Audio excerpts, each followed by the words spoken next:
I think for the conceptual framework, we really try to think through what is most important to people nowadays. So I think we spent a lot of time in our conceptual framework in 2017 discussing why sustainability disclosure is important. And I think that has already been established. And so now we spend a lot of time discussing where SASB fits in the disclosure landscape. So that's one big thing. We also proposed a revised definition of financial materiality. Another big thing, the scope of financial materiality that we care about at SASB has not changed since 2017, but the language that we use to communicate our definition has changed. So those are big things. We also added transparency as a fundamental tenet. That was not a fundamental tenet before, though it was, it's always been important to us. So nothing there has changed drastically, but that has been added as a fundamental tenet. Jeff, do you want to add anything in here? I see you popped on. Yeah, well, maybe a couple big picture thoughts would be that these documents have been around for a while. I mean, the most recent version, definitely 2017, but the earlier versions all the way back to 2013, I think. And so they've evolved over time, and part of it is how we talk about the way that we engage in the work that we do, so that people can understand that process.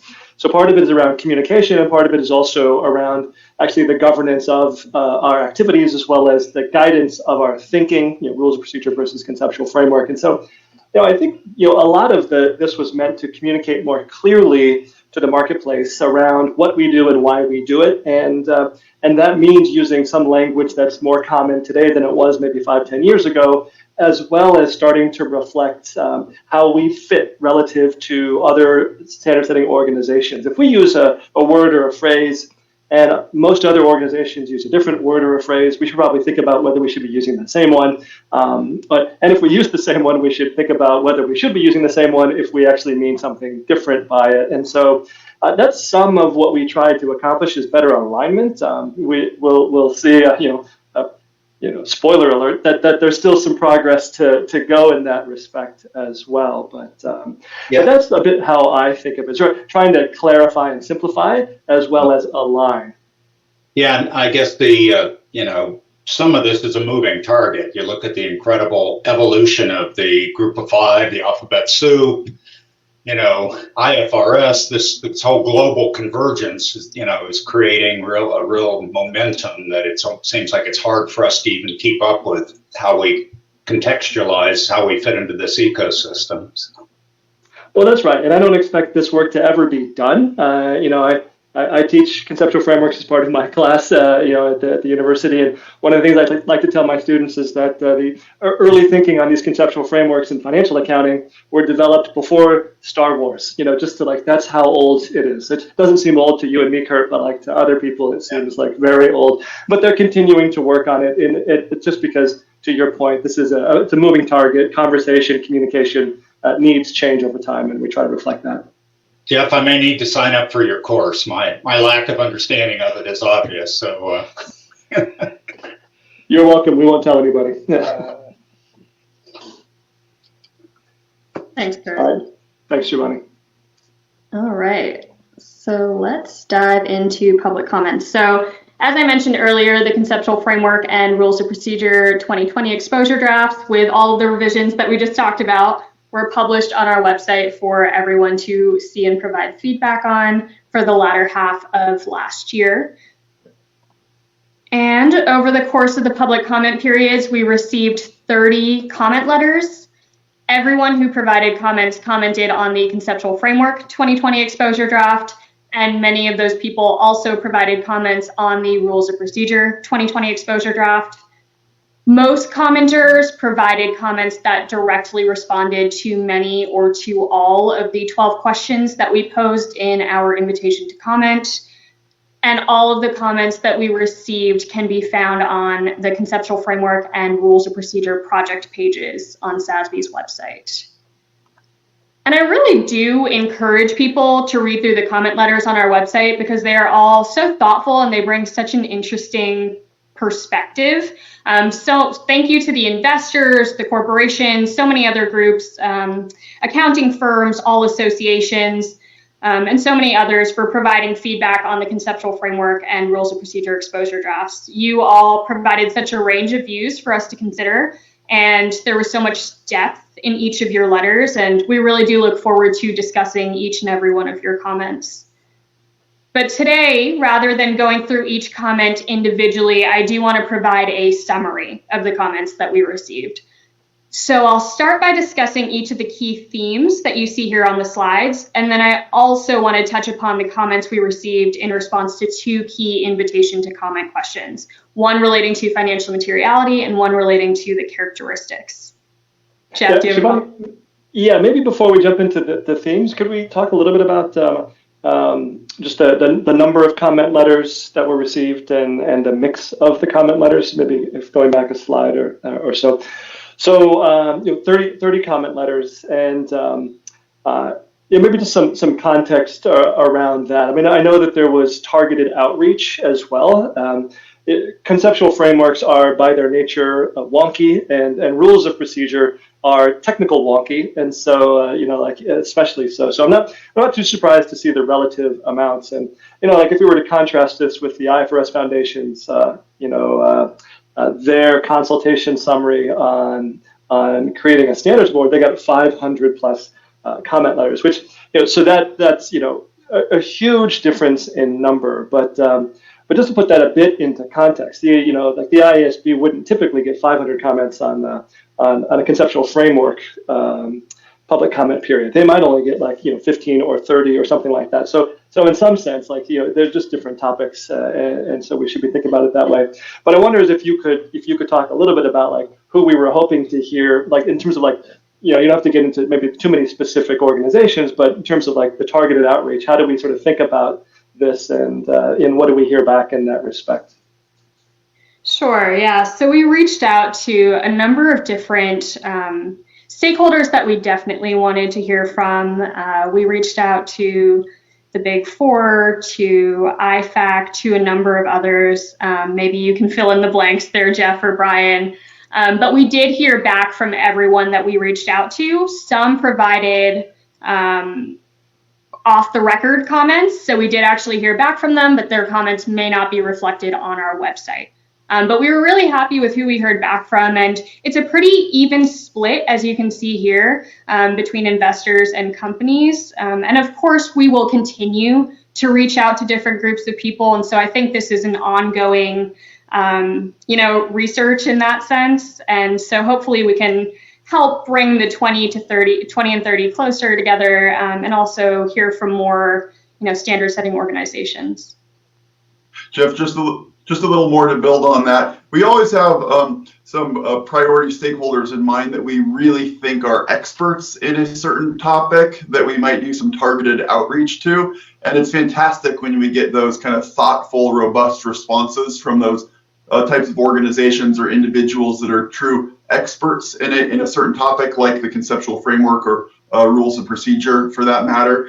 Really importantly, though, and part of the value of doing a public comment period is it's always really exciting for staff and for the board to get a number of comments from other stakeholders that are following the project, that have an interest in the project. And there were quite a number of those as well. So it's just the public transparency, the public nature of the comment period adds a lot of value to our process. I can say with most definitely with confidence that many comments received from folks that we didn't do targeted outreach to add a lot of value to our thinking and bringing forward new options, new ideas. So just the value of that public nature of this part of the process. And then one other comment is that staff is constantly conducting one-on-one consultations really at any phase of a project, and that's to be expected. That's consistent with our objectives of just kind of one of many tactics to kind of broadly build out our understanding, build out our views on any certain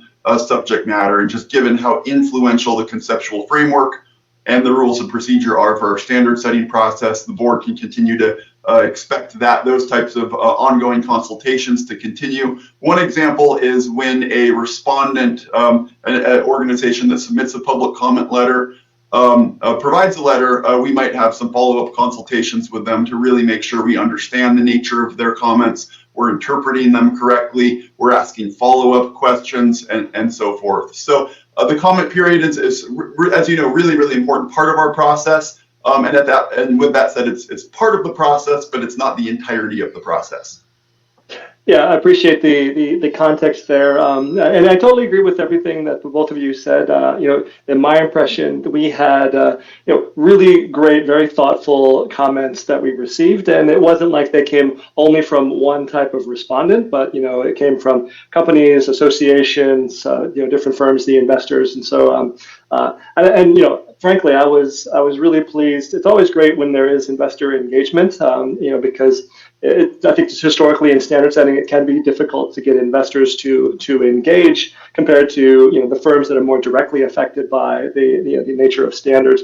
But we got that feedback. I think that is great, and in particular on conceptual issues, which again you might think of as being more of a wonky topic that might not be of as great interest to some of our stakeholders. But anyway, I appreciate that just as some context for how to interpret the numbers, and I was pretty pleased actually with what we've heard back. So thanks. Lakewood.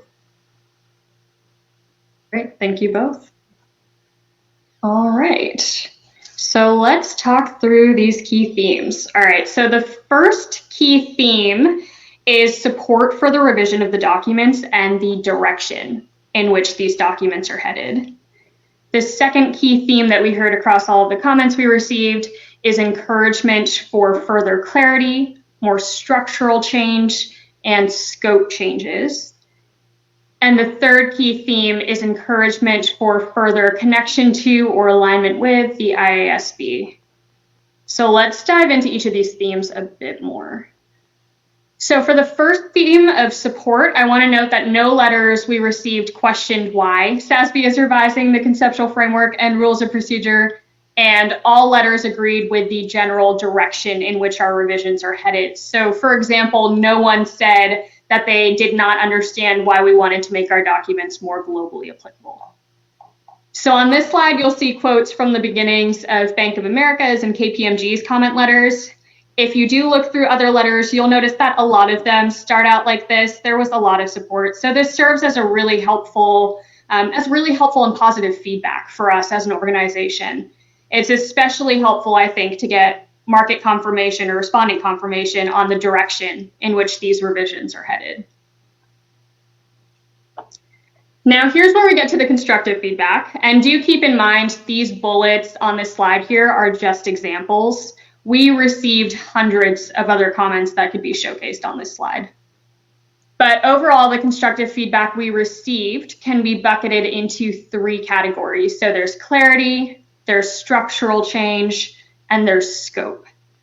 When we say clarity, we mean that we received comments asking us to clarify or further detail certain terms or topics. When we say structural change, we mean that respondents asked for topics or terms to be removed from or added to the document. So these are a little larger scale than just clarity related changes. And lastly, scope changes are asking us to reevaluate the scope of certain terms we use or of our processes. So at the top here under clarity, you'll see that we are being asked to further discuss our stance on governance. Under scope, you'll see that we are also being asked to add corporate governance related topics and metrics into our standards. For structural change, it's suggested that we exclude transparent as a fundamental tenet, and we remove understandable as a characteristic for metric selection. So Jeff, I'll let you chime in here, and I also want to give everyone a moment to read through these and ask any questions that you may have. Yeah, thanks, Shivani. So, so one way to think about, the buckets here is, is through the lens of our due process, because, to the extent that people agree with the change and they're just looking, they have a suggestion for how to word something more clearly, or they have a question around what we mean by something, then, it's relatively easy for us to think about that change, and to the extent that we implement it, confirm that that's what was needed, and not necessarily invoke a ton of due process as a result of doing that change. A structural change is a little trickier because these types of changes tend to be not just a clarification around what we intended previously, but in fact maybe asking us to think about the documents differently, right? Change something in the nature of it. And so, if we decide to make those changes, depending on the magnitude of the structural change that we're looking at, I think that does lend itself to potentially the need to re-expose a document for additional feedback, because with structural changes, it's not always obvious that the feedback that we got could have really commented on or give us, the level of comfort that we would like that this type of change would actually be supported by the marketplace. And so that would require potentially a bit more due process, but still well within the scope of the board's remit. The scope type of questions are the types of questions that we get, and this is like we often get these types of comments regardless of the public comment period, but there are people that want us to do something differently, and that may in fact mean quite big changes to what we're talking about, a fundamental change to our approach, how we do, the process that we use to do standard setting, the way that we try to identify what topics we're going to cover in our standards. Could even be like around changing the mission of the organization in some respects. So, we'll have some time to dive into some of these comments, but fairly big and not necessarily even under the control of the standards board per se, because it might affect actually the organizational structure of SASB and our mission. So. Just to give some context for those three buckets, and I appreciate you walking through that. Mark, do you have a comment, question?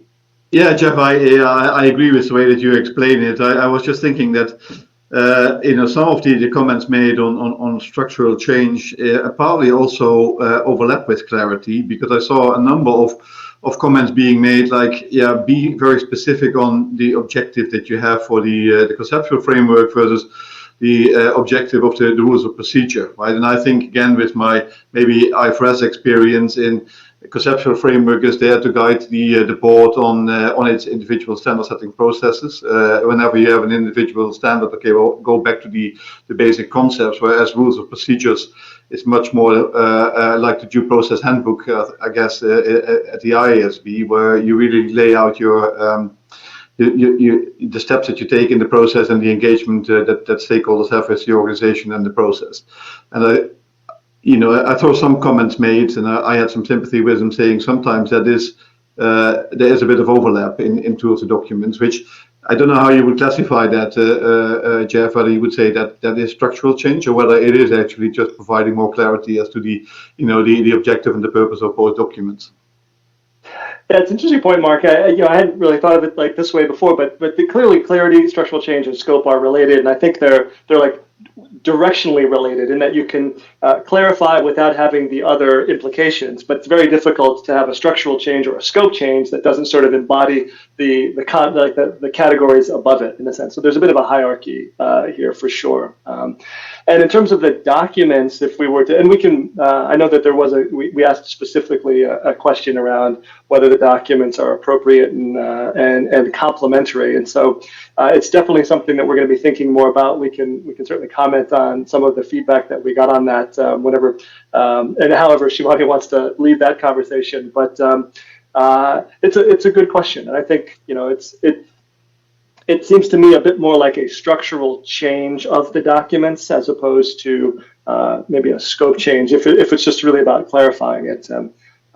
Again, we can get into this a little bit later, but there's definitely a bit of an overlap by design originally, but not necessarily as clear as it could be. And we could certainly address that. Yeah, and I thought transparency was a good example because it's on the slide here, because transparency is one, obviously, that is a comment about how we conduct our process, right? It's not about the standard itself that you develop. Clearly, that also should add to transparency in the market, but it's a different transparency, I think, that we have in mind here that sees to the process. But anyway, I don't want to go into that detail, but I think it was just to clarify the point I was making.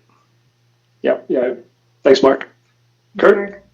Yeah, on a much more simplistic, maybe some low-hanging fruit, the very bottom comment there really is just asking for our process to be tweaked to have more opportunities for stakeholder engagement. So that that one almost doesn't fit his scope, I guess. I didn't see the specific on it, Shivani, but it just seems like, you know, there must be some input that people are looking for an easier way to engage with us. And maybe that's before they saw our new and improved website. I don't know.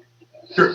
That's actually a good segue into how at least staff is thinking about this, is that we have the rules of procedure, similar to, as Mark just mentioned, the IASB due process handbook that lays out the very formal steps in due process around what's required in order, or what should be done rather, in order to update a standard. There's going to be a lot more detail underneath that in terms of the specific tactics and processes to execute and really bring that rules of procedure into practice. So one of the questions we want to ask ourselves is what level of detail and what level of clarity is appropriate in the rules of procedure versus that kind of underlying detail that can be really positioned in a way, which we're working on, as you referenced, Kurt, to be helpful to our constituents, to be helpful to companies and investors and subject matter experts in engaging the process. And so I certainly think there might be some more opportunities to improve what is explicitly stated in the rules of procedure. And I think we should also recognize at the outset that there'll be more detail underneath that can be available in the website and other communication and educational materials and so forth. And some of the public comment letters recognize that themselves. They even sometimes suggested additional clarity and then recognize that perhaps that additional clarity is more appropriate in other resources. Again, maybe calling back to the website is just one kind of simple common example. Yeah, I kind of got a chuckle, Shivani, when you were revealing that this whole issue that half the audience wants more detail and half the audience wants clarity and being very succinct. So it's navigating that balance is the trick, I guess. Absolutely. It's like the comments my students give at the end of the semester, right? Some of them want easier exams, some of them want harder exams, and go faster, go slower. It's very difficult, but just a little bit of history too on this. I mentioned that the conceptual framework, first draft of it was back in like 2013, I think, and so I'm pretty somebody could have to fact check me on this, but I think that our first conceptual framework preceded our first rules of procedure, and so in some ways, and the conceptual framework is a more prominent document that people look at, because many standard-setting organizations, many of those framework developers that are out there don't have the same sort of due process that we've tried to implement. We did try to emphasize that early on, and we did it in the conceptual framework. And so a bit of this is that historically we've included a discussion of process along with the concepts because it helps people to understand what we do. And I think what we're hearing now is good questions about whether that's still appropriate and how best to actually, make sure people understand what we do and how we do it and where to find that information. Yeah, absolutely. Thanks, Jeff. And there's more on that in the appendix, so if we have time, I'll get to that as well.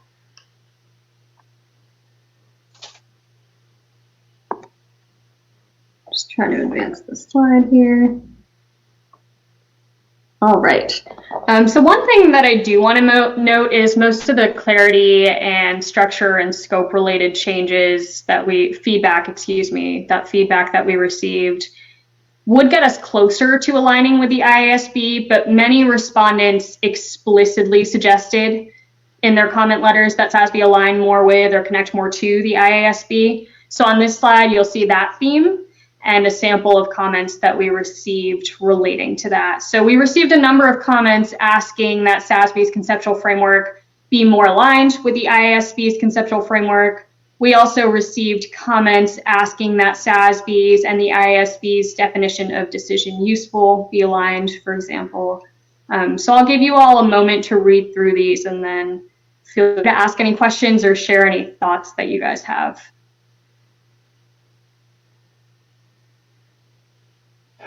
So, I'm just so full of thoughts and comments about conceptual frameworks, but but I think the way I take this is through a couple perspectives, I suppose. But one way to think about this is that there are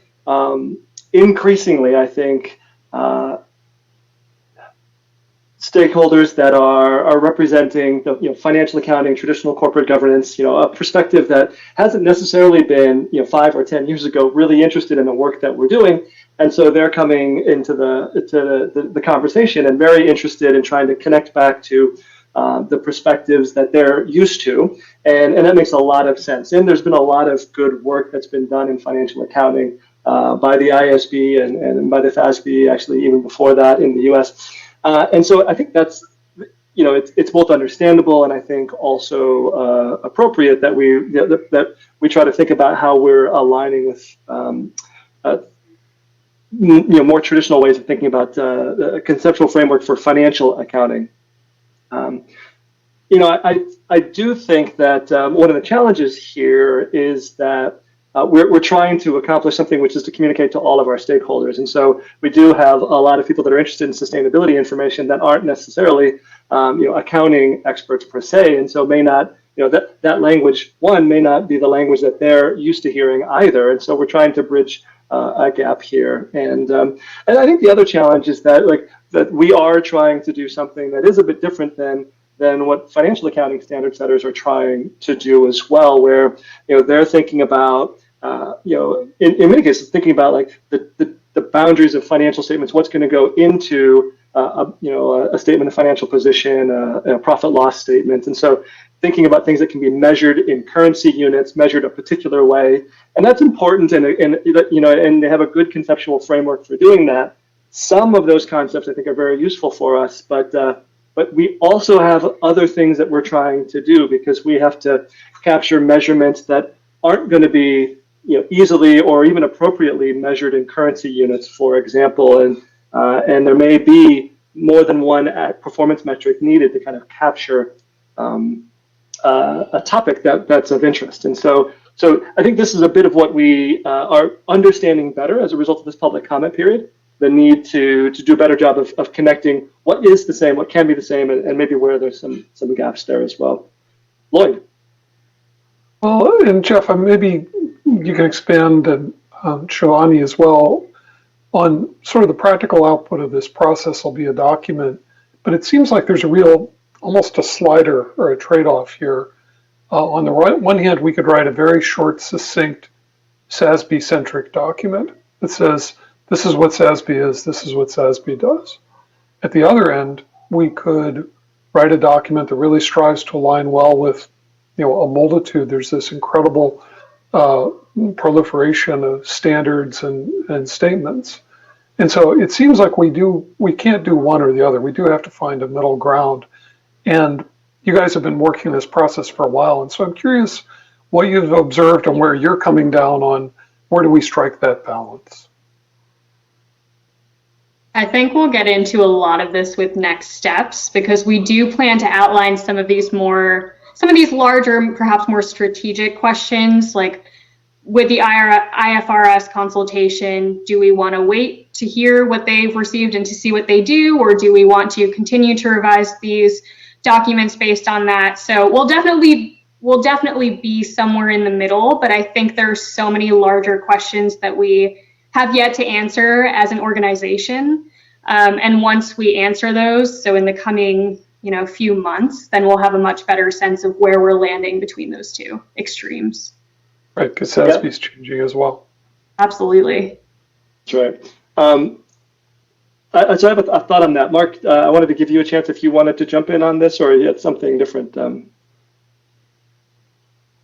Okay, I'm going to take that. I can't hear you. I think you're on mute, but I'll take that hand gesture as being it was maybe something slightly different. It was slightly different, so I let you respond first to Lloyd. Excellent. My sign language is actually pretty good, or my body language reading is pretty good. So Lloyd, I think a little about this a little bit through the lens of something we had talked about earlier in the meeting today with respect to the prototype for a climate-related financial disclosure, and how we've been, as part of that Group of 5 effort, trying to think about connectivity to traditional financial accounting conceptual frameworks, and that was a process that started after we had already gone through a years of effort on this particular project, and so that benefited from some of the thinking here, but also from the thinking of the other groups in on that effort. And one way I think about this is that we should probably take a look at that group effort and think about how that can inform what we're doing for SASB specifically. I don't think we just want to like, I'm not sure it's right or appropriate for us to just sort of like plop it into our conceptual framework and say we're the owner of this thing. And currently there isn't really an owner of it. It's it's a collective effort but not a due process document. And so I think we can think about the extent to which certainly even part of it, like the sustainability half of it, relates to the way that we talk about what we do, and so that if that does end up getting traction, that it ends up being something where people can then clearly see, like, well, through that lens of which is really kind of a diamond where there's some overarching themes at the top that cover any type of disclosure, particularly for the capital markets, and then if it's going to go into a debit credit system and be part of something denominated in currency units, it's one particular path, and the other side could be more for the activities that relate to things that aren't necessarily assets or liabilities yet, and aren't easily measurable in currency units, and think about the concepts that would help that process, and then the diamond closes with some concepts around a presentation and disclosure, and so again could be potentially relatively universal there. So thinking about that structure might help us to write our conceptual framework in a way that would connect better to financial accounting standards others. So when we talk about harmonization, maybe more conceptual harmonization than necessarily linguistic harmonization, looking for ways to structure this, because we're in this liminal space, we're in between things. And so you sort of have to put one foot down in one area and one in another, and then find a way to integrate it. Mm-hmm. Yeah, and I think it's non-trivial, both the conceptual and the linguistics aspect of it. I mean, like the words matter, and the concepts that sit underneath them matter, and it will shape how we think and how people think of us. So, we have a bit of a challenge ahead of us, but I think it's I'm enthusiastic about the effort. Thanks. Okay. Yeah. Yeah, Jeff. My question was more when I read this, I have a lot of sympathy for the alignment with the IASB comments that are coming through. But it also raised a question in my mind when I was reading all this, whether we have a view or whether we should have a view on kind of placement of information, if you know what I mean, right? Because here we say general purpose financial statements. Okay, that's clear. That's very defined. Right, but sustainability reporting can be at very different levels and in different parts of a statement, or could also be a CSR report, but could be in management commentary, and to a certain extent, I think it matters. The alignment as to where you would see this ultimately end up. And I don't know, Shivani, whether comments have been made in I think there were a few comments on this. And I guess this is one of the elements that at least would clarify in my mind a bit, ultimately where you want to go with the alignment as well. Because if you see it as really integrated part, of an integrated report that serves the same audience, it may give me a different answer than if it is actually, much more a specific report on CSR, for example. At least in my mind, it could be different. Yeah. It's a great point, Mark. And I think one of the things that we've certainly that I've noticed as part of this entire process is that traditional financial accounting, because of the format in which those reports are created and who they were originally intended for, there's a lot of overlap in the sense of, like, if you say financial statements, there's implied who is going to be using them. If you say investors, you kind of, financial statements are going to be part of that process. And so there's a bit of a convenience there around the channel, and there's a bit of like well understood overlap between the channel and the user, which is, of course, we benefit in that clarity because of all the conceptual work that's been done by the accounting organizations historically. That's just not the thing that we've had in the past with sustainability reporting. And so one of the things that we've focused on a lot over the years is communicating around audience. And we've had a lot of comments and thought over the years as well on, like, location or channel. And you're exactly right. Like, there are more channels for this type of information, and there are more stakeholders. And so it is a thing for us to be thinking about in our conceptual framework, to what extent we want to be clear around how the concepts relate to not only who, but potentially, where. And we did get some comments and questions about that. Yeah, and it's also in combination with the IRC merger, right? Where I guess you're thinking about integrated reporting. That provides an extra dimension to think about, probably. And Mark, I guess just 2 cents on that. I mean, historically, SASB was kind of in a checkmate situation. As we talked about initially, this being a part of financial reporting, there were a lot of concerns about, from the legal side, what goes into the 10K and all of that. And I think, one of the things that really freed this movement was saying we're going to be, agnostic to location. Get the information out, make sure it's credible. And so I would be very hesitant to try to enter that, although to your point with the IIRC and those other things, there may be convergence, but I think, we made a huge positive step to stop spinning our wheels fighting that battle that it has to be in the 10K or it has to be here. And so at least right now, to me, it feels still premature to force the financial reporting people to embed that in traditional financial reporting. Right. And supporting that, echoing and supporting that idea is that we also know that investors look to many more places beyond financial reports to get information to make decisions about how to lend or invest. Right.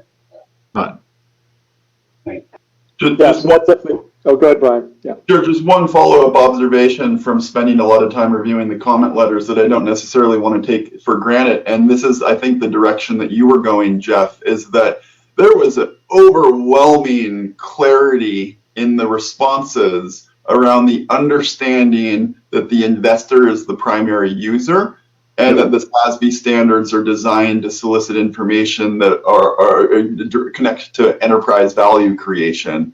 And so I think that, well, Mark, that doesn't answer your question in terms of location of disclosures. It's something I don't necessarily want to take for granted, because there is no controversy, as far as I can recall, and no debate around the clarity and the understanding on the investor audience and enterprise value creation. That might even be a segue to the next topic that Shivani has planned here around financial materiality. But Jeff, if you wanted to add anything else on that, go right ahead. Well, I think of the value of disclosure, from an accounting perspective, I think of this all as being about like accountability. When you start to think about how can information facilitate accountability, you have to answer the question of to whom and for what. And so, our conceptual framework has to be crystal clear on those issues of to whom and for what. And I think we've gotten some comments, maybe a few more comments on that. Well, have you got the for what right? Or the right way to frame it or talk about it. But Brian, to your point, the to whom has been crystal clear.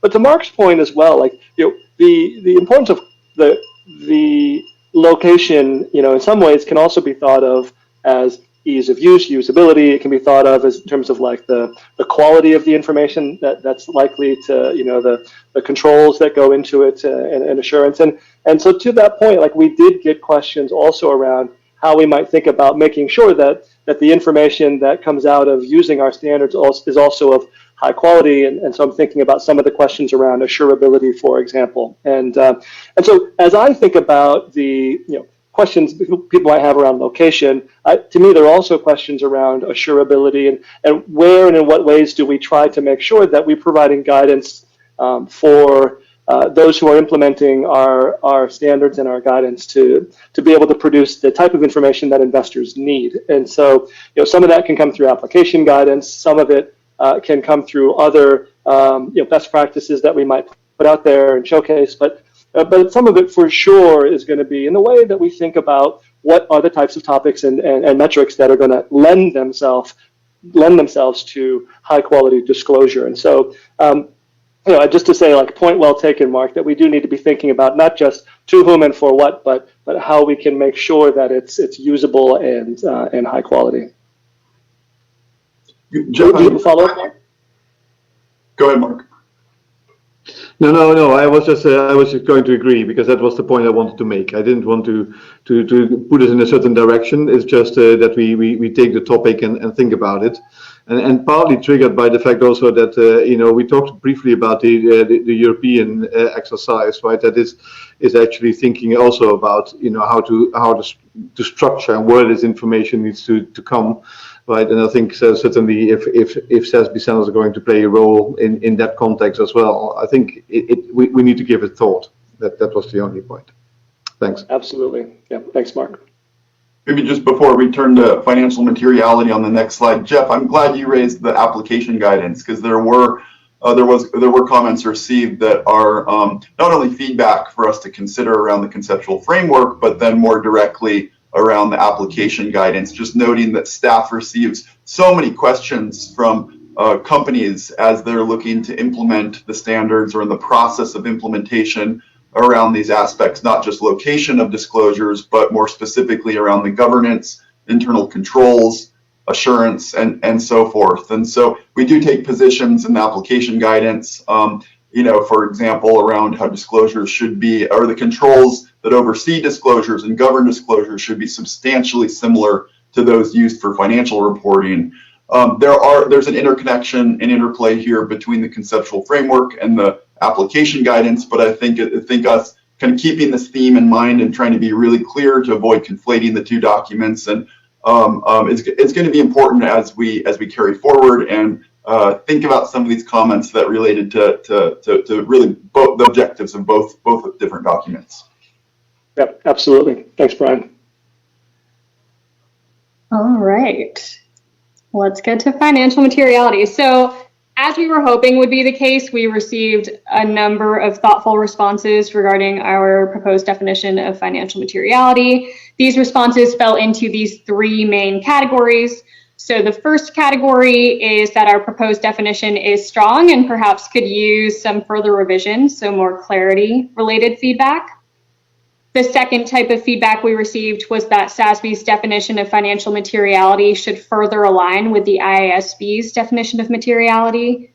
And currently the definitions encompass the same scope, but SASB would need to reword its definition to align with the IASB's.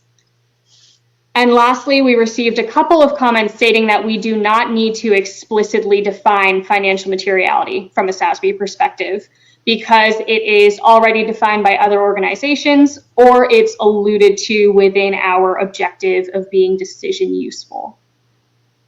Any thoughts here? Any questions? Anything to add, Jeff or Brian? I've got thoughts. I think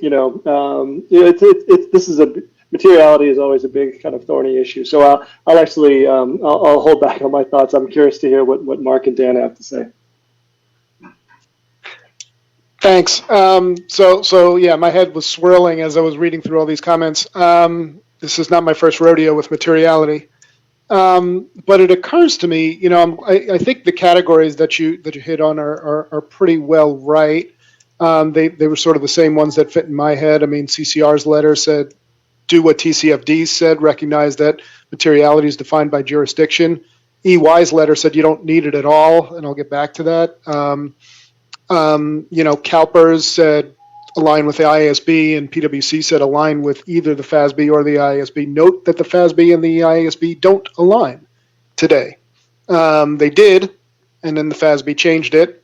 So this is not, there's also a great document on the Corporate Reporting Dialogue site that puts all the different people's definitions of materiality together. But what this it made me sort of step back and question all of this and what our objective is in using materiality and why. And this, Jeff, goes back to your comment on the last slide, which is, should this be different from financial reporting? And if so, why? And I wonder, because in financial reporting, the standard setters prescribe a standard, not using materiality, but they prescribe a standard, and the entities, the issuers, actually you look at materiality on an entity-specific basis, using their own facts and circumstances to decide whether that is material for them, and whether to respond to it or to include it in their financial statements. We use materiality completely differently, as a filter of the 100 or 200 ESG issues, which ones are the ones that we think are going to be more relevant in each particular sector. That's a very different use in my mind of materiality, and we use the same word, and I'm not sure, so it just causes me to step back and really question, what's the objective? Is the objective the same, and therefore is alignment right? Should we not use it when other people are using it? So honestly, this raised more questions to me than solutions. I mean, there were a lot of solutions, but it raised a lot of questions to me, fundamental questions. There's great points, Mark, and this sort of echoes back to the point I was making earlier, that like there are times where we use different words and we should use the same one, and there are times where we use the same word but we actually may mean something different. And so we have historically focused on aspects of like talking about financial materiality because we're trying to bring people along in this conversation around what we are not referring to and what we are referring to. But you're exactly right that we use this approach to sort of filter the universe of possible issues that we could talk about. And so it is a challenge. We do acknowledge that materiality at the end of the day is a function of regional jurisdictions and is not only entity specific, but it's item specific, right? Like it's situation specific. And so we're not claiming that that's not the case. And no, but that's what's driving in part the variety of responses that you get, because the perspectives that are coming from people who use the materiality in the way that they use materiality. So that's partly why you get this wide variety of people's opinions about how we should be defining it when we're not necessarily doing the same thing that they're trying to do, even though we do acknowledge that is different.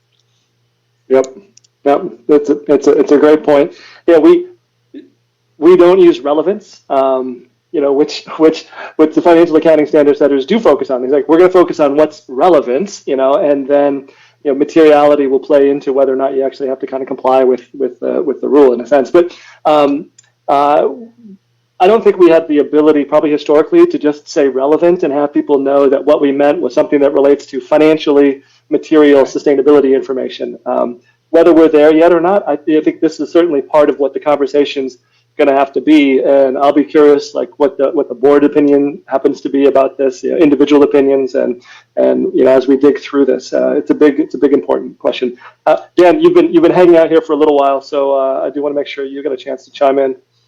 Oh, well, yeah, I was thinking, and in some ways, you and Mark covered the point that I wanted to make in your dialogue just now. It seems to me that we have to have a concept of materiality. I mean, you guys use the word filter. I was going to say a yardstick, but our staff and our board need some way of measuring possible disclosure topics to determine whether they're material in our context, particularly because we operate in a world where there's double materiality and other concepts of what could be material. But at the same time, we've always explicitly recognized that companies have to decide for themselves what's material when they're applying our standards in their disclosures, and that may well be influenced by the regulatory climate that they operate in. So I would my reaction to these comments about you don't need a definition of materiality is that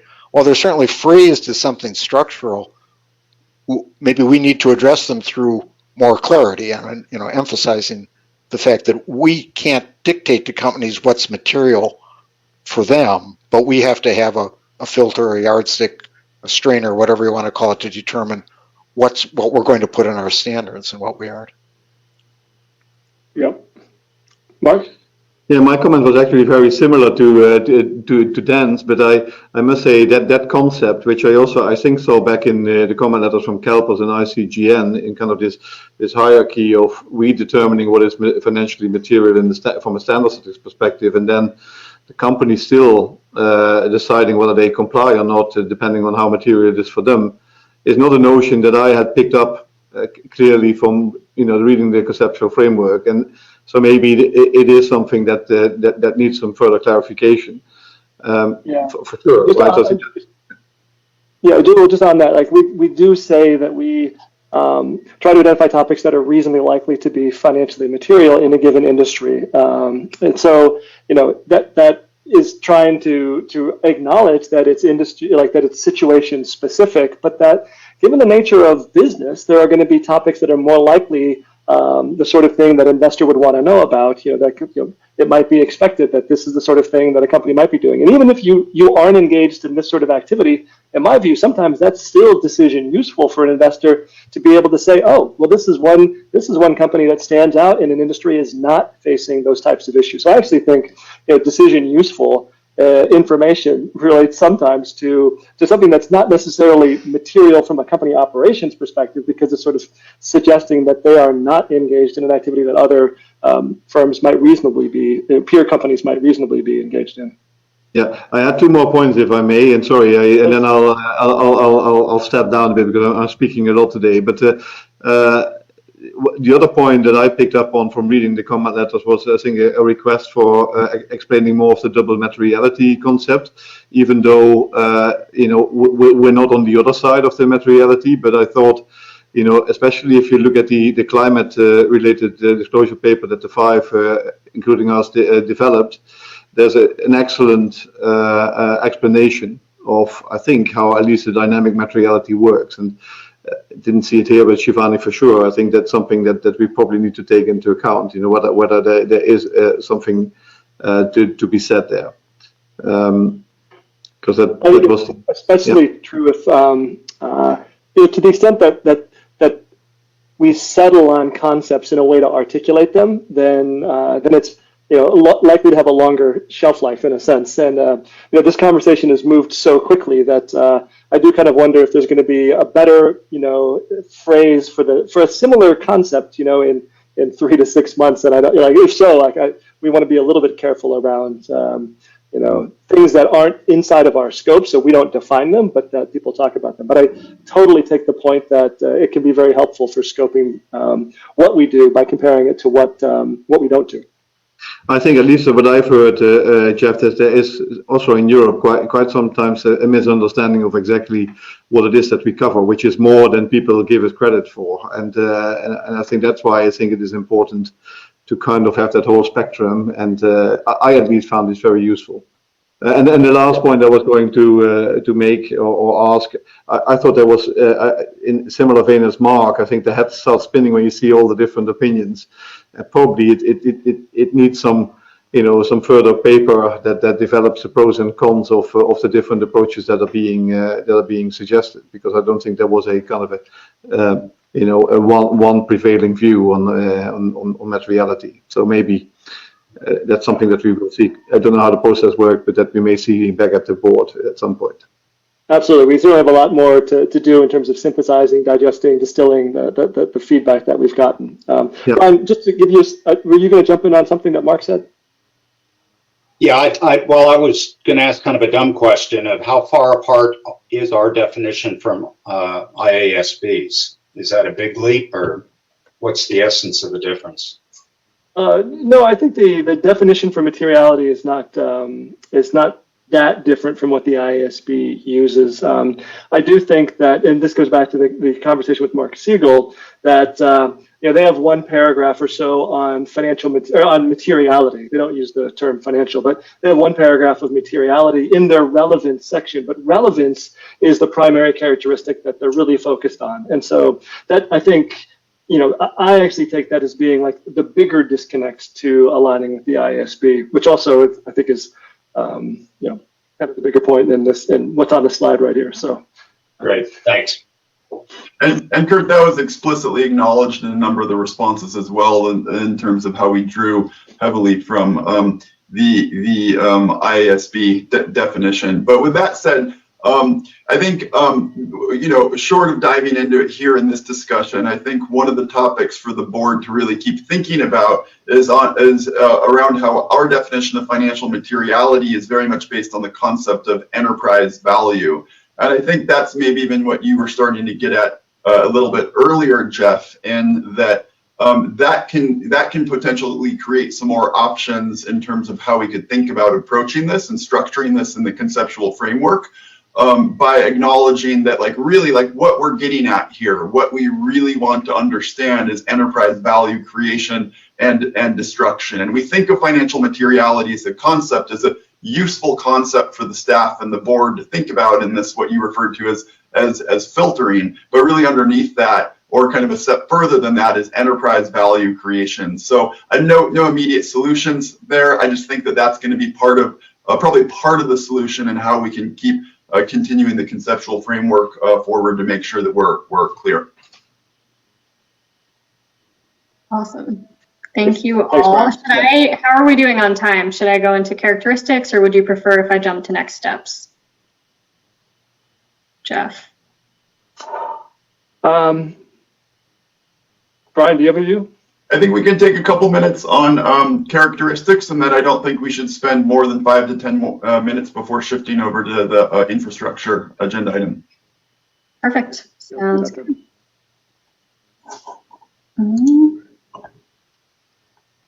There we go. All right, characteristics.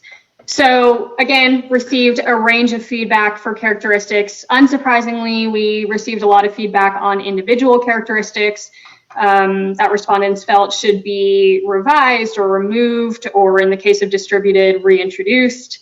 But most of the feedback that we received can be bucketed into the following 3 categories. So the first category asks that SASB provide transparency into the hierarchy of characteristics. The second category asks that we remove all topic characteristics because they may be redundant given our fundamental tenets. And the third category asks SASB's characteristics to further align with those of the IASB. So Jeff, anything to add here? And again, I'll give everyone a moment to read through these and ask any questions. Yeah, so, I think this is, we've got a lot to digest here, so I don't think we're going to have any really obvious takeaways. But, I do think of this as being through 2 lenses. One is the lens of how it helps us to communicate what we do, but then also going back and relying on feedback that we've gotten from the staff over time in terms of how this actually helps the staff to execute on what we ask. What we ask of you, and so I think it should be informed by all of that, and the nature of what we do is, again, it is a bit different than what we see in financial accounting. So it's really going to be, I think, trying to balance both of those perspectives, making sure we can connect with all of our audiences, but also have the type of guidance that we need to execute on our work. There is a hierarchical nature to this conceptual framework, and so it's true we could emphasize more the things at the very top and just sort of leave it, without going on and on at finer levels. But to the extent that helps people understand what we do, or it helps the staff to execute on the process, then I actually think it's really important that we don't lose that clarity. We should think about what aspects of that do make sense, and sometimes we need certain concepts somewhere, and I think it's just a question of where is most appropriate. Are we talking about characteristics of information? Are we talking about something that relates more to the process? Are we talking about something that relates more to the outcome? And I think as long as we think carefully about those broad types of buckets and questions, we'll be able to digest this information and see where there are essentially opportunities to improve further the document as we've over and above what we've already done to sort of move it forward. Thanks, Jeff. Yeah, definitely a lot to think about. All right. So as far as next steps are concerned, so the SASB staff and standards board members have several moving parts. So we, as we mentioned earlier, want to continue the analysis of all comments. We want to follow up with respondents if we have any clarifying questions regarding their comment letters. We want to engage foundation board members in the discussion of topics related to the mission or to scope changes. We want to reconnect as a project team to establish an effective project plan moving forward. We also want to establish a list of open questions, including questions like how SASB's objectives have changed since these projects first began, and we want to facilitate discussions to answer those questions. Over the course of the past year or so, so much has changed in the sustainability disclosure landscape, and there have been some organizational changes with SASB's merger with the IIRC. So we feel that taking a step back and discussing some of these larger topics while also considering each and every comment that we received will ensure that we have an appropriate and effective project plan moving forward. Elizabeth, question or comment on next steps? Yeah, a number of people said that reading the comments just sort of made their heads spin, and I felt the same way. But first, let me just say, appreciate all the comments. It was really amazing to see the amount of feedback that we got. So good job in getting that feedback, and thanks for everybody who did that. But, I think what we see is a reflection of materiality in the ESG world broadly, right? Like the whole community is really struggling around this concept of materiality. And to Jeff's point, and this is something I talk about all the time, people using the same terms to mean something different and different terms to mean the same thing. And it's like, coming up with a true North Star in that context is just always going to be challenging. And so I think it's explicitly built in here in terms of your near-term activities, but I think engagement and understanding of all of the other organizations that are focused on this right now obviously needs to be a part of it. You've already mentioned some of them, but I think making sure we are understanding how we're the same or different from all of these other definitions will be really important, so that when we finalize our definition, and I have strong feelings on that, we can react to how it's different from others and why we chose that pathway. I think that'll be an important piece of the analysis. Thanks, yeah, thanks, Elizabeth. Yeah, totally agree. Really, really good points there. And actually, we do have, and a part of it is going to be in the project plan to re-engage on some of what we've heard back to make sure that we understood it correctly, and whether there's a way that we could find a middle ground that would actually be viewed as being helpful. But it just reminds me, and this goes back to a little bit like the project, the path to get to where we are. I mean, one reason that I think we got the high quality letters that we did get was in part, I want to give credit to Shivani and Brian and the team for setting up, webinars, consultations, spending time on the phone, walking organizations through what we do, why we do it, and helping them to understand it so that they could then, digest that and give us feedback on what they think of that. And so, it's been a process. It's going to remain a big process to continue on with, but definitely big props to Shivani and the team for getting us at least to this point so far. Any other thoughts on next steps? If not, I just want to thank you all for your time today. Thanks for a great discussion, Standards Board. For those in the audience, please feel free to visit the Conceptual Framework and Rules of Procedure project pages for more information on the projects. Also, please feel free to reach out to me. My email's on this slide. And thank you all again. Thanks, Shivani. As anticipated, we have a lot to continue to digest in this respect, a lot of work to do, but look forward to the progress that we're going to be making in that respect. And thanks for your efforts on this. Absolutely. Thank you. Okay, we're now up to the second discussion item for this second session of the day. So if we've got Will with us, we can go ahead and move to the next slide. And looks like, hey, Jeff.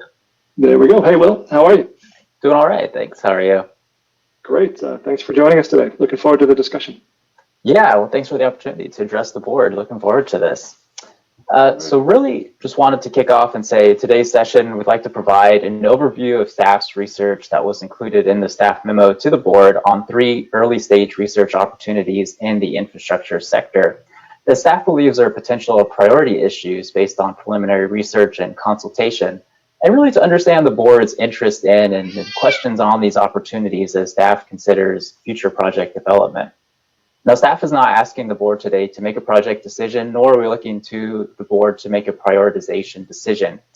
Really just trying to understand at this stage what the board's thoughts are on these opportunities, any concerns that the board may have, and how staff should really focus on research going forward and the opportunities that the board may be interested in pursuing. So next, just want to quickly highlight some of the opportunities we'll be discussing.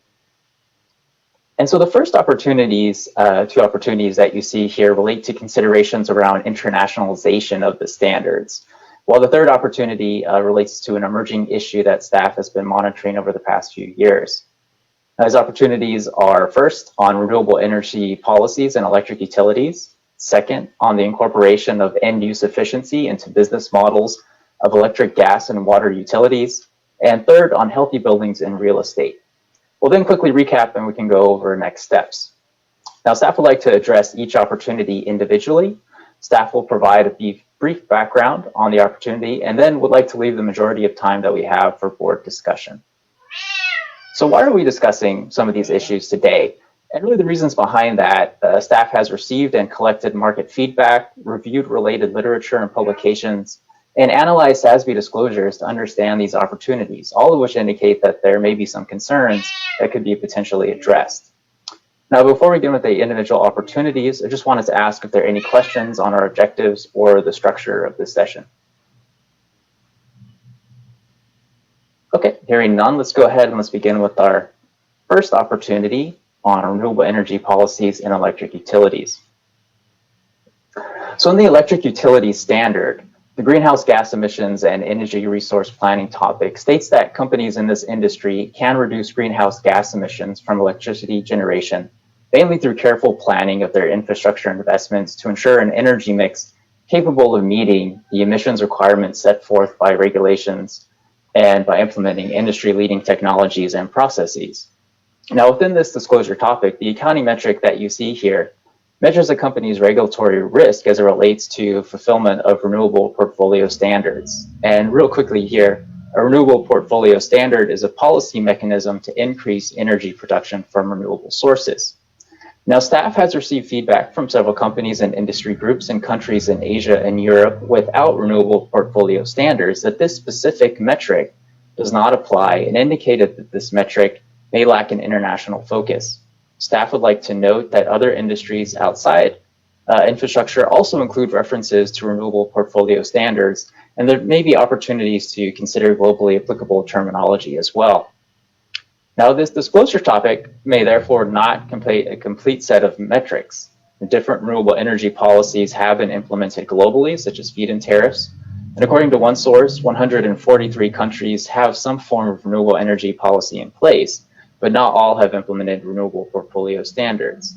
Additionally, there's also a high emission rate in SASB disclosures by non-US companies on this metric on renewable portfolio standards.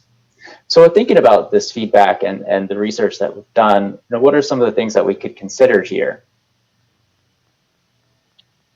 And so staff is considering investigating different renewable energy policy mechanisms to determine how to improve the completeness of the metric in this disclosure topic. Staff would really like to better understand how this information is being used in decision-making by users. Now, staff sees advantages to doing this by improving the global applicability of the standard, by addressing the high prevalence of renewable energy policies globally, and by narrowing the focus to renewable energy policies compared to broader themes within the disclosure topic or the industry standard itself, it may be possible to accomplish the project with a faster timeline and to address market feedback. Now, on the flip side, of course, thinking about some drawbacks that this may entail, staff would like to point out that there may be more fundamental issues with the industry standard related to underlying sustainability issues that could be overlooked by focusing solely on renewable energy policies. Now, there may be broader business resiliency issues connected to renewable energy and business strategy that would be outside this potential scope.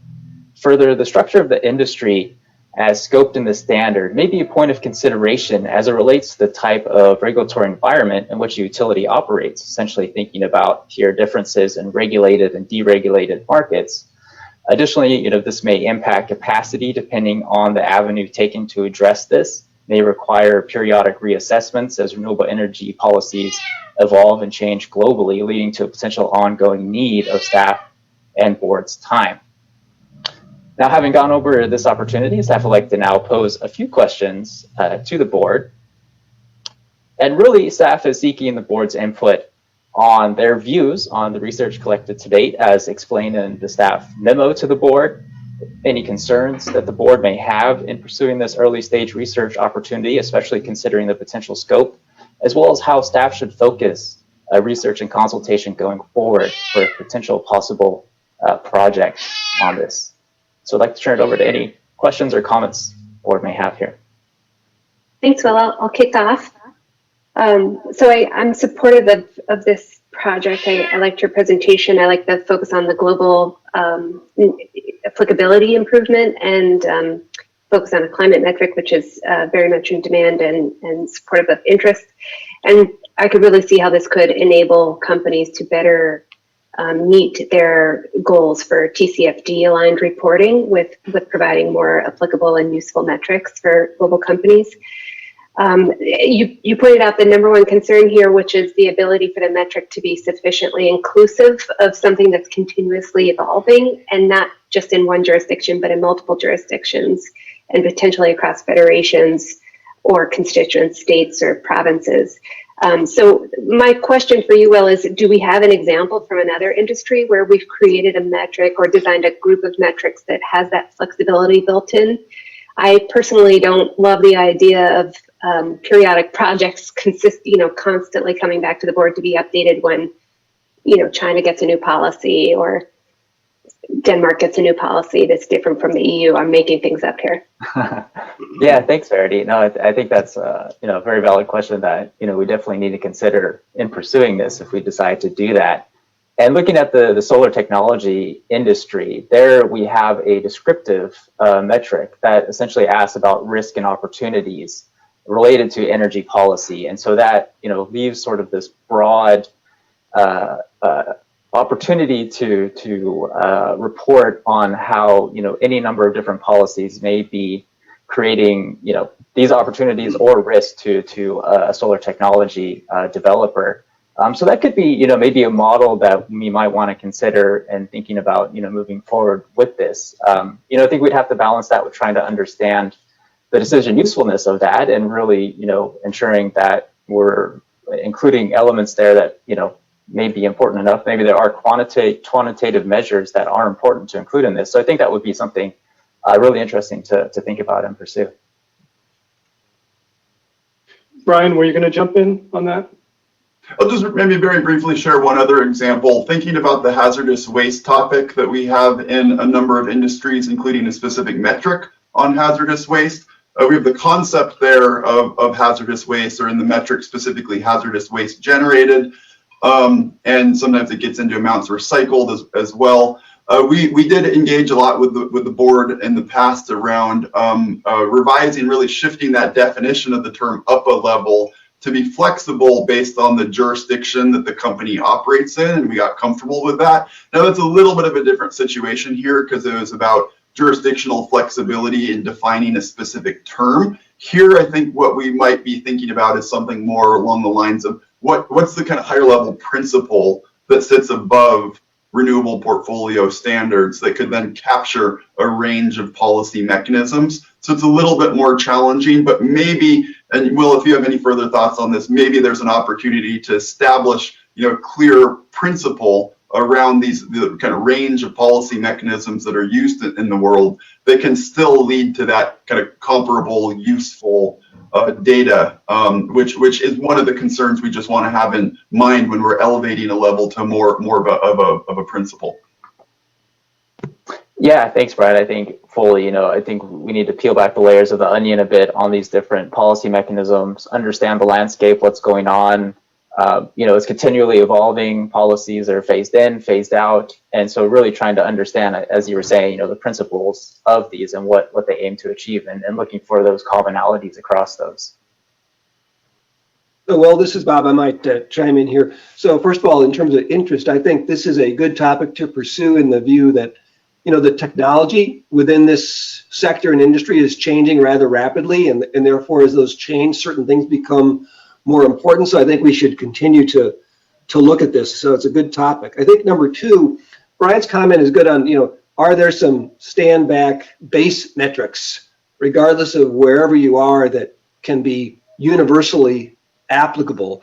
But I also think when you talk about regulation and policy mechanisms and our goal to try to, be all things to all people in every country of the world, I think a convention we've used in a couple of the other industries is using the term regional equivalence So I know we started out with some US wording and some US regulations in some industries, and we said, well, you could use that US metric or you could use a regional equivalent. So I think as we look at that, what that lets everybody do is properly report what they're supposed to or what they have to report given their jurisdiction. And then thirdly, in terms of activities I think we can undertake, obviously the typical investor and issuer input, we want to continue to seek that, and the calls that you've had and other analysts have had are really good. But also this is an industry where there are, I think, some powerful and well-organized industry associations in the US and beyond in other countries. So I think as you begin to look at your formulating your plan as to go who to reach out to, that we look at some of those large industry associations as well. Thanks. Yeah, thanks, Bob. Wholeheartedly agree with that, and definitely appreciate that. Yeah, Mark, do you want to jump in? Yeah, I had a question for my own understanding, and I apologize up front for asking sometimes maybe simple questions that I ought to know, but I'm new, so I hope I'm granted. How does this practice? So I think it's a project that really tries to internationalize, I think, what you've got in the standard at the moment, as I understand it, right? How does this project then relate to the internationalization project, was my question. Does that mean that the internationalization project is broken down in smaller ones like this? Or that was, I think, the overall question that I had. Or is the internationalization project one project? Yeah, thanks, Mark. I'll take a quick stab at it, and then Brian or Jeff, if you want to jump in there and provide any additional detail. But this is, a subset. It's been something that has been identified as an output of that project, as an area to consider in addition to the feedback that we've heard from disclosures. So it's, coming out of that larger undertaking there, as in addition to the feedback. One way to think about it is that internationalization project, Mark, is really an earlier stage project that did a very comprehensive assessment across the entire range of the standards. Now this, what Will is presenting and speaking on here, was one of the many opportunities identified in that project. And so this is our considerations around carrying it forward, potentially in the direction more of a kind of formal standard setting capacity. Right. No, very, very, very supportive of, certainly internationalizing, but it helps in my understanding. Thank you very much. Thanks, Mark. Great, thanks. Yeah, well, I think we can go on to maybe the next opportunity. Yeah, great. Thanks, Jeff. Just to quickly recap here, just continually staff hears from the board that generally supportive of pursuing this idea further. We'll consider other industries in terms of how they may potentially have addressed something similar. Of course, considering regional equivalency, principles-based approach, and thinking about that, how we move forward, and continuing to engage with the market, in particular industry organizations as well. So thank you for the input on that one. So we can move on to our next topic here on the incorporation of end-use efficiency into business models of utilities. And so now within electric, gas, and water utilities, they can partake in a wide range of activities to promote energy or water efficiency and conservation among their customers, such as offering rebates for energy efficient appliances or offering incentives to customers to curb electricity use during times of peak demand. Now within the end-use efficiency disclosure topic, the accounting metrics that you see here measure the extent to which an entity is subject to decoupling policies. Now, decoupling is a form of alternative rate design that essentially decouples utility revenues from customer-to-consumer consumption, and may also build in explicit incentives for end-use efficiency. Now, similarly here, staff has received feedback from several companies and industry groups, largely within electric utilities, countries in Asia and Europe, without these decoupling policies, that this specific metric does not apply, and indicated that this metric may have a stronger US focus. Now, this disclosure topic, therefore, may not contain a complete set of metrics. Besides decoupling, there are other approaches to incorporate end-use efficiency into utilities business models. Similarly here as well, we've seen a high emission rate in SASB disclosures by non-US companies on this metric. And so thinking about this, what is one way that we may want to consider moving forward on this topic? And the potential idea here, staff is considering investigating different approaches implemented globally to incorporate this end-use efficiency into business models of utilities, really to determine, how to improve the completeness of the metrics that we have in this disclosure topic. And so the advantages, similarly here to the first opportunity staff sees, are related to global applicability, addressing the likely high prevalence of these different approaches globally, and similarly here, narrowing the focus simply to these approaches may help to speed up, allow for a faster accomplishment of this project and address market feedback.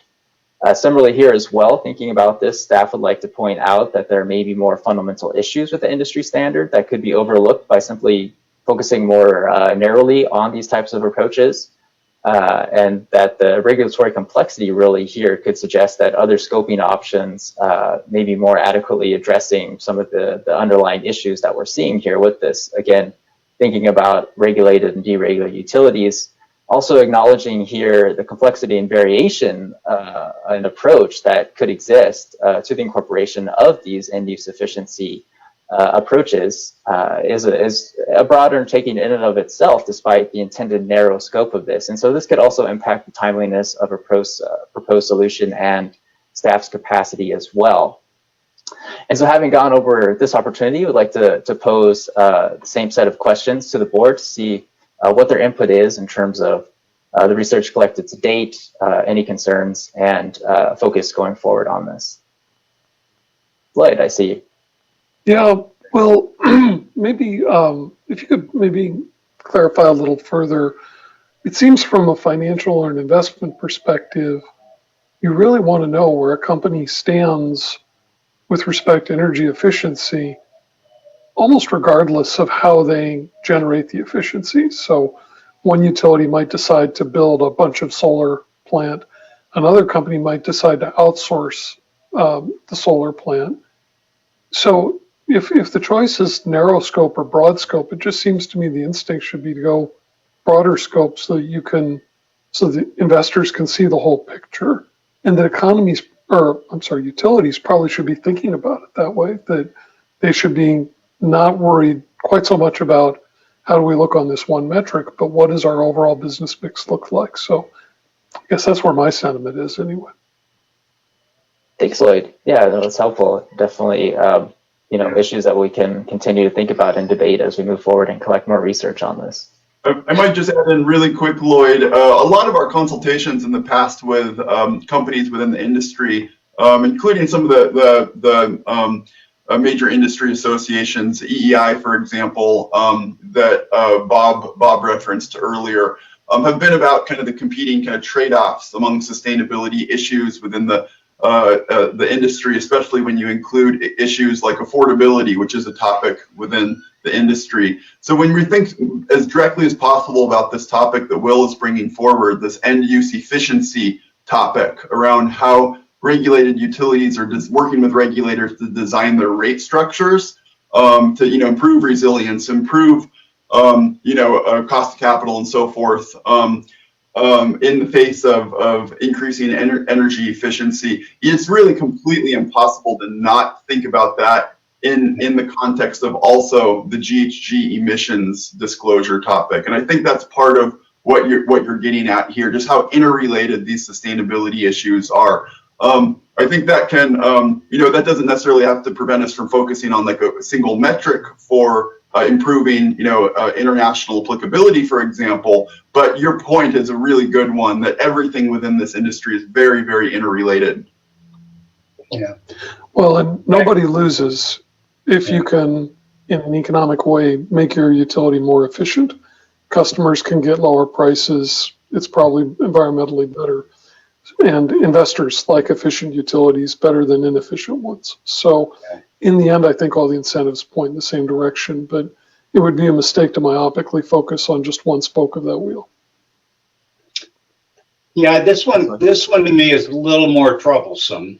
I think the first one where we're talking about, the mix of capacity and the resilience and those things, that's really how do you produce and what's your exposure or benefit of your mix of the energy. This one really is getting into your pricing mechanism. And so it's at the other end of the funnel. And are you building pricing practices that encourage conservation or off-peak use in those things? And my worry here is, there may be different measures, RPSs or whatever on the supply side, but at least you've got kind of a single structure of what is the sourcing and mix of your power. This one, it seems like, would be even more diverse and more impacted by company practices and policies. And so, this one worries me a little more about its ability to be relevant globally. I mean, this is a fascinating topic, and different, I know at least within the US, certainly different energy companies have a very strong focus, a very high variable rate to discourage use, but then is that counterproductive for lower income families? And there's a lot of dynamics. I am worried about how applicable this can be to be meaningful information. So any perspective, Will, on the relative ability to globalize this, or is it just going to be a narrative rather than a metric? So. Yeah, thanks, Kurt. I think that's definitely one of the areas that we'd like to further pursue and try to understand better. Generally, is just the decision usefulness of this and understanding how it's being used in its current state and form. In addition, as you were saying, rate making in of itself, there are different ways to approach that, different within each jurisdiction, their own approaches to that.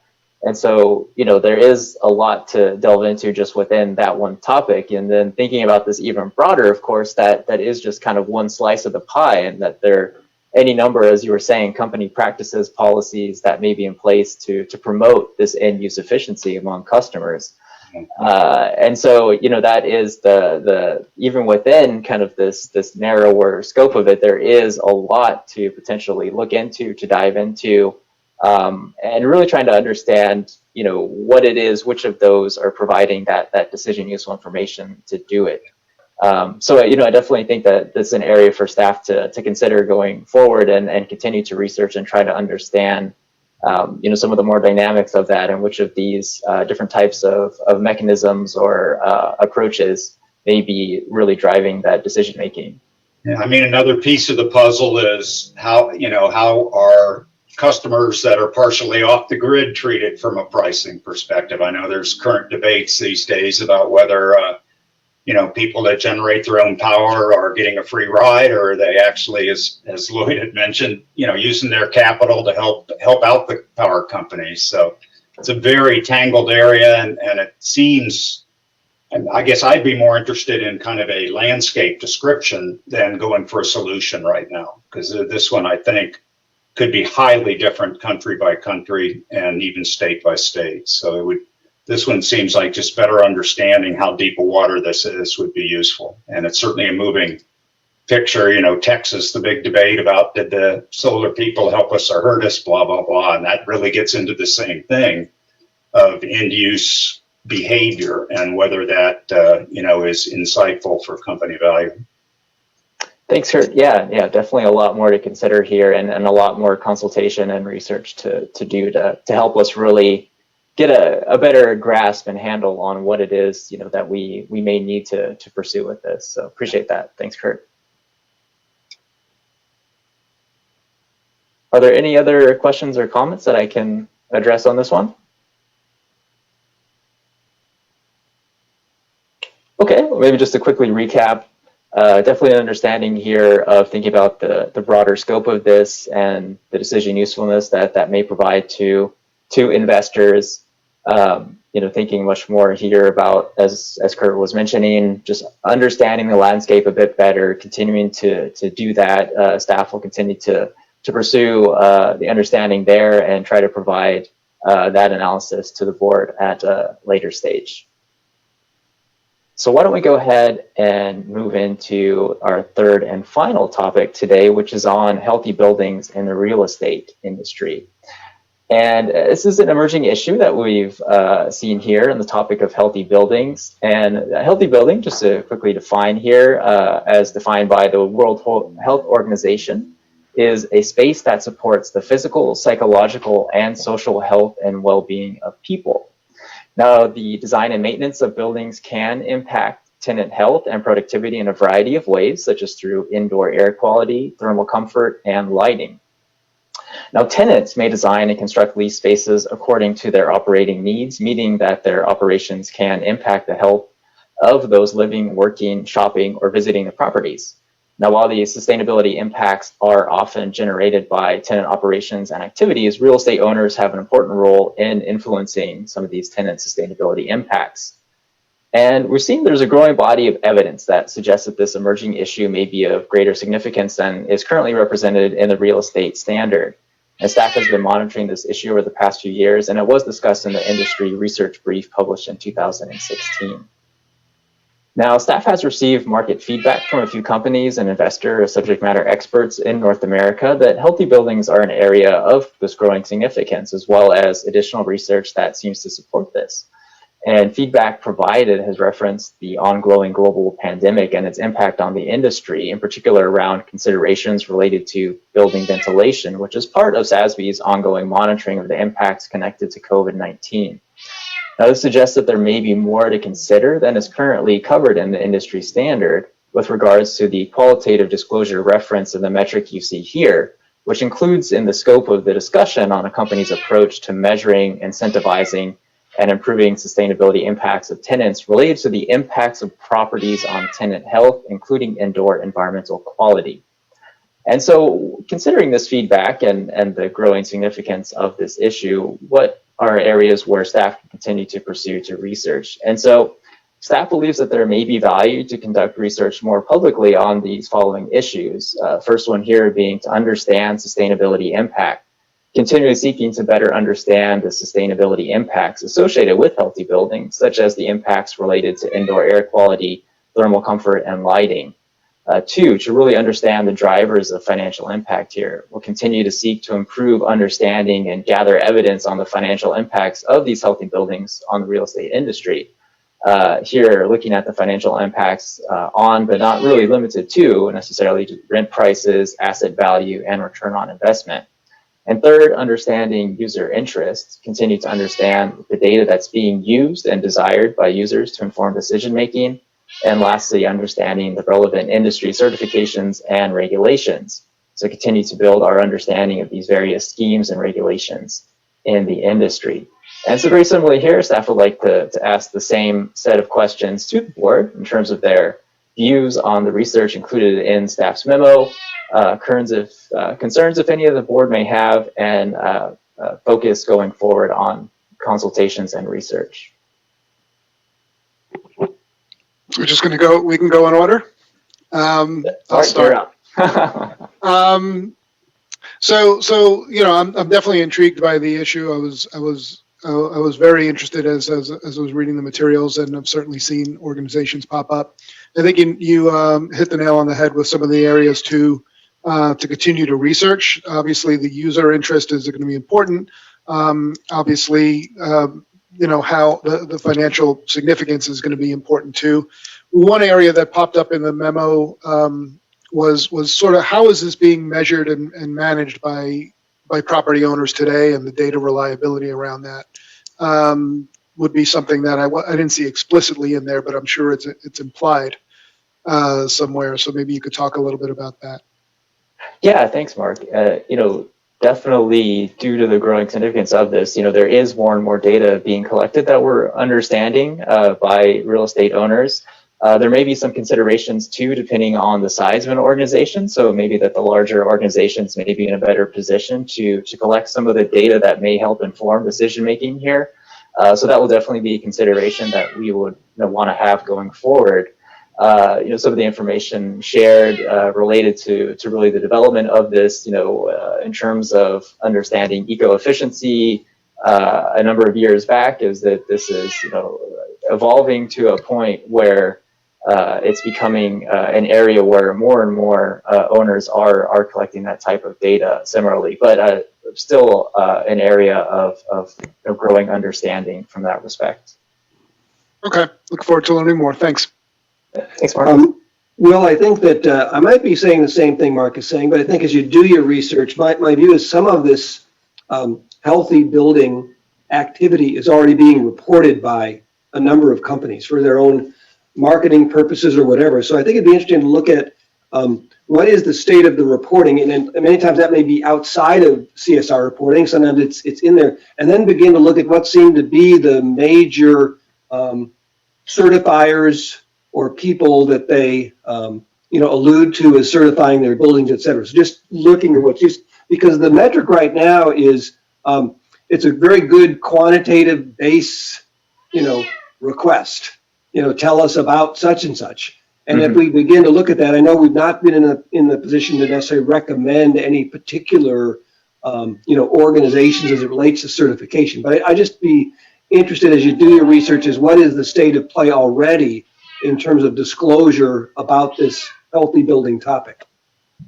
Yeah, thanks, Bob. That's something that staff acknowledges and will do going forward here on this. Definitely interesting to understand what the current market state of that is.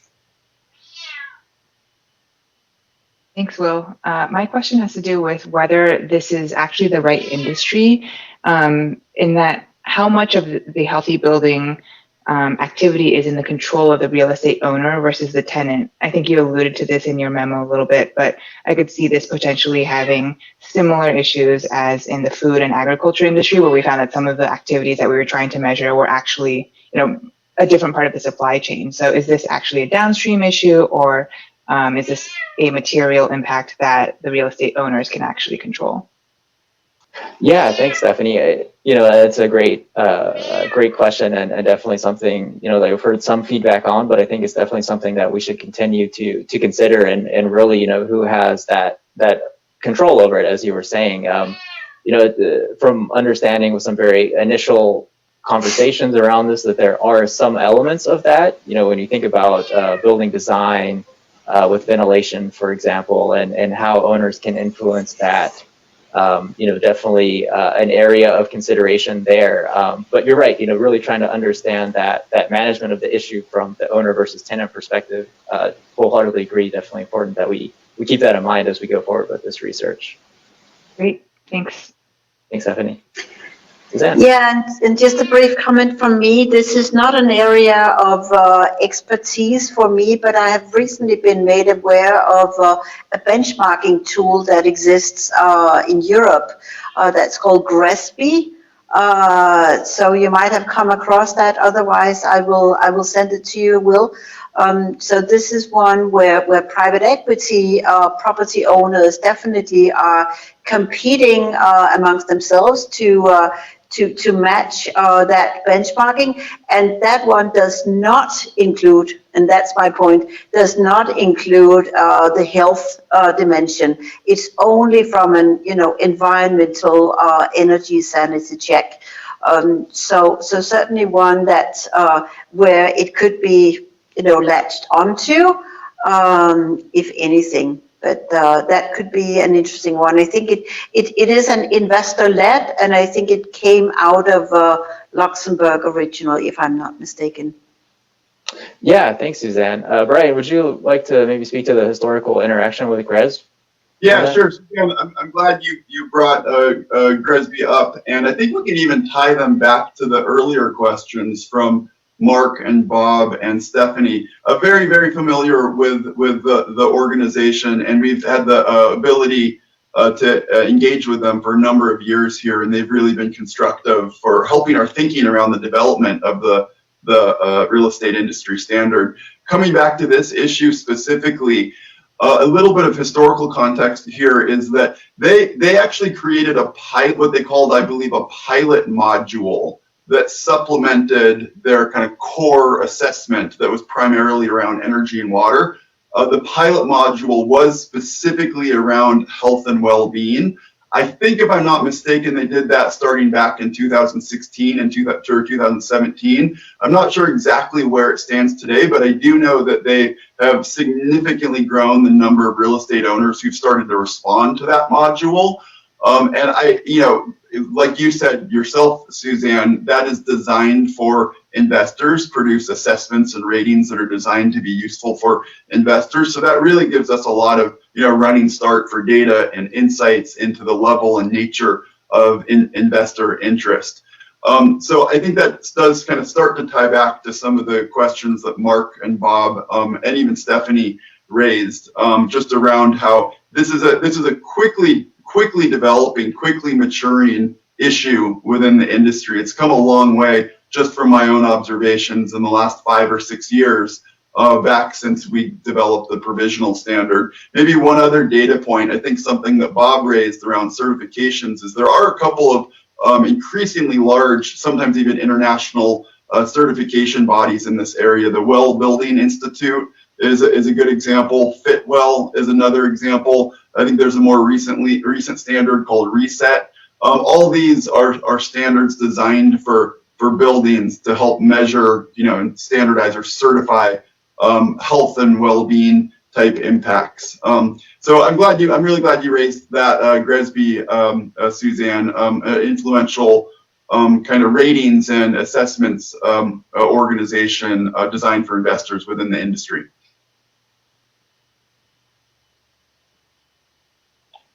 Great. Any other questions or comments on this one? Okay, well, just to quickly recap here, definitely as staff moves forward with this and thinking about this, keeping data reliability or data accessibility, availability in mind as we move forward, considerations around that, really developing a broader understanding of the landscape, the current reporting landscape, the players and actors in this area as well. And then balancing that out and thinking and maintaining and understanding the control element of that in terms of the owner versus tenant relationship, and additionally just continuing to monitor the development of this as we go forward. Oh, Kurt, I see you're here. Yeah, well, just I guess final 2 cents here. Clearly, this is an evolving space, and looking at the history of LEEDs and those other building measures is insightful. My only concern on this, are we shooting a little ahead of the runner? It's evolving rapidly, but is it solidified enough? And is this one where we try to create a standard only to find that, approach A versus approach B? So I'm just not positive that this is quite fully baked yet. And, I'd have a little caution on, are we shooting at a moving target or a dish that's still being cooked rather than really trying to lock and load on the standard? So just a warning.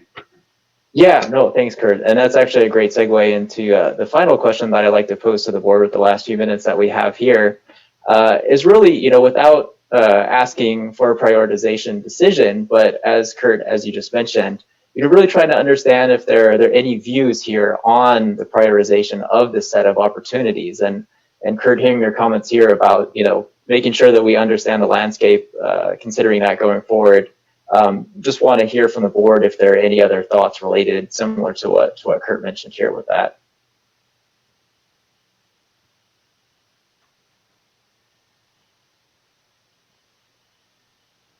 Jeff. Hey, Will. Yeah. So, I think this is it's really interesting stuff. It seems like you've got your finger, kind of on the pulse of what's happening in the sector, identifying some really great opportunities. So I think that's really good. To me, these seem like a mix of really big potential opportunities to improve the standards, and each coming with their little set of persnickety little difficult challenges to overcome, which is probably why there are opportunities for improvement in the standards, and they aren't already just baked into the standards, because there's some challenges there and it's evolving. So, one question that I thought I would ask about is, the extent to which you sort of see this connecting back to human capital and the work that Kelly already kind of previewed for us earlier today and that project. Yeah, thanks, Jeff. And that's a great question. Definitely something that we're actively considering and trying to think about as we go forward with this. And, the impact on the worker with the building, considering we spend, you know, upwards of 90% of our time inside these structures, is something that we really need to consider. And I think, you know, that really gets into, as we move forward, you know, with the more industry specific focus of that, is that, you know, we may see this issue come out in other industries depending on the materiality of it. You know, at this point, I you know, can't really say if, you know, it makes sense for us to do a broader scope type project with this, but hopefully as we continue to again dig into this and thinking about health and safety and other issues and the productivity element, the retention element that these buildings have potentially on the workforce is hopefully something that we consider with that industry specific lens. Thanks, Will. Lloyd? Well, maybe to build on that point, in terms of setting priorities, I'd be careful about stacked ranking these. These are just really important things against two significant sources of systemic risk, climate change and human capital. Both the utilities and real estate sector are heavily impacting both of those. So I don't think it's optional to get involved and really assess what we can do here. And I think we should be thinking in terms of having these be fairly high priority projects. People often underestimate how impactful real estate is on the climate issue, but New York City found a significant percentage of the city's carbon emissions were coming from the built environment, not just from vehicles or power generation. And the built environment is very stable. There's a lot of inertia. So refitting becomes extremely important. So having good disclosure from companies about what they're doing in these areas, I think, is really important. And to the degree we want the standards to align with these sources of systemic risk, I just think it really raises the urgency on these issues, both or these sectors, utilities and real estate. Thanks, Lloyd. No, that's really helpful feedback. I appreciate that, the comments that you provided there. So how to prioritize is a resounding yes. Yeah. from Lloyd. Exactly. I'll be more of a curmudgeon, I guess. Lloyd sees a broader view than I do, but I see each of these at a different state of maturity. I agree with Lloyd, they're all very important. Certainly the first one to me is the most substantial and the farthest developed, and it's us catching up with what the world is doing. So we're behind on this one now. You know, I was involved in the original one. And, you know, now that the globe, we've got to encompass and get our arms around the scope of things that are being done that today have a material impact. And there are very thoughtful approaches, country by country or state by state. And so to me, that this is a huge contributor to climate, and there's a lot of information out there. As you move down, the issue of end-use efficiency is a fascinating topic, but it's really close to virgin territory as far as us surveying. And so I see this as one where I doubt that we're going to come up with anything dramatic quickly, but it would be wonderful to get more educated or more confused on a higher level anyway. And then the healthy buildings and real estate, I think we've got a pretty good approach for the energy usage anyway. So at least a big piece of this we've got there. Now, maybe we need to globalize to pull in some other standards. And, you know, Brian, you're an expert on that. The only question is this movement towards, you know, fresh air and all the rest of that stable enough that it is a material factor? And it may be over time, there may be a little bit of an over movement here because of the freshness of the COVID. So I think we do have different decisions around three important topics. Number one, I think would be full bore ahead. I think we're behind the world. Two is fascinating, but I would hesitate to know what to do with it. And three, it's an issue of whether the environment is stable enough. So there's two. So I just want to be mindful of time. We're running right up against the wire here. So just quickly, if we could go to Elizabeth. Yeah, I just want to add, the other consideration for me is like the first two standards, I think, if I remember correctly, are already out there and we're told that they don't fit. And so, and we have people who are reporting against this topic. So we already have people we can speak to about it. And it's also really aligned with our internationalization efforts to address those. So that's how I think about prioritization as well. That's it for me. Thanks, Elizabeth. Brian, anything else that you wanna add on this? Just a very quick comment and follow up to Kurt's comments specifically on that second topic that was discussed. I want to be really careful that we don't interpret your feedback, Kurt, as to say that this isn't not an area to work on, because we know that we have content, specifically metrics in the standard right now that don't work in certain regions and certain jurisdictions. And so I think that it's more around, I'm using maybe a little bit of my own judgment here in interpreting your comments, Kurt, but it's not that this is not something that we should work on because we have a problem in terms of international applicability. It's more around designing the objectives to be more consistent with the concerns that you're expressing here. So we don't need to dive further. I just want to really be clear that there's content in the standard right now, some that we think is really strong and some that gets great feedback related to the nature of this topic. And there's this very specific concern on the international applicability of the metric. I agree, Brian. You made me sound more coherent when you restated what I said. Thanks.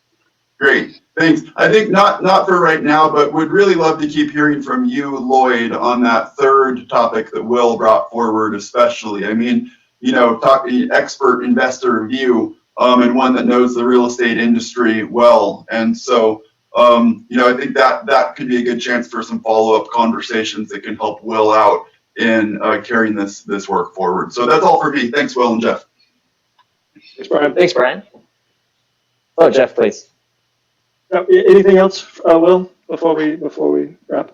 Just wanted to say thanks so much for the feedback on that question there related to prioritization. Sounds like we'll be in touch and continue to talk about all three of these in the future. So looking forward to many more discussions around these topics as we get a better grasp on the landscape of these. Just wanted to highlight quickly next steps, continue to incorporate this feedback and continue to essentially research and consult on these and come back to the board with more information as we learn more and peel back the layers of these onions a bit more here. So, and then just wanted to provide contact information to any of the observers of today's meeting. If they'd like to get in touch about any of these issues, please feel free to send me an email here. So many thanks to the board for today's session. Great, thanks, Will. Appreciate that. So we'll go ahead and just wrap up the session. Just to close the meeting, let me say just a couple things. One, and we can go to the next slide. Today's session has been recorded, and so will be available shortly on the SASB webpage under the calendar, the board meeting calendar and archive. So if you didn't catch all of today, or if you want to go back to anything that was said, you're welcome to go back there. And we've got our upcoming meetings in May and July are the nearest term. So look forward to hearing back from the team on that. Brian, was there anything that you wanted to add before we close for the day? Just a very quick comment. Appreciated the discussions with the board today on human capital, on the conceptual framework and rules of procedure, and on a few of these opportunities within the utilities and real estate industries. Calling back to David's comments at the beginning, the board should expect to hear from staff in the very, very near future on the systemic risk project, namely our proposal around exposure draft and basis for conclusions for a public comment period. And then sometime shortly thereafter, hearing from staff on the raw materials sourcing in apparel project, and specifically looking for the board's review and feedback on an exposure draft that's under development and the supporting basis for conclusions as we aim to move towards a public comment period for that project as well. So two kind of concrete actions the board should anticipate in the relatively near term. A lot more to come as we talked about throughout the meeting throughout this year, but those are two near-term actions. Just again, thank you to Jeff and to the full board for the great discussions today. Thanks, Brian, and thanks to you and to David and to the rest of the team, Kelly, Shivani, and Will for everything that they did to prep for the meeting today. Great content, great presentations, and really appreciate all the work that the team does to help with what we're trying to accomplish here. So thank you to everybody, to my fellow board members, and again, a welcome to Suzanne and Mark, for their first public board meeting. Hopefully they enjoyed it. And with that, we'll go ahead and close the meeting. So thank you for being here. Thank you.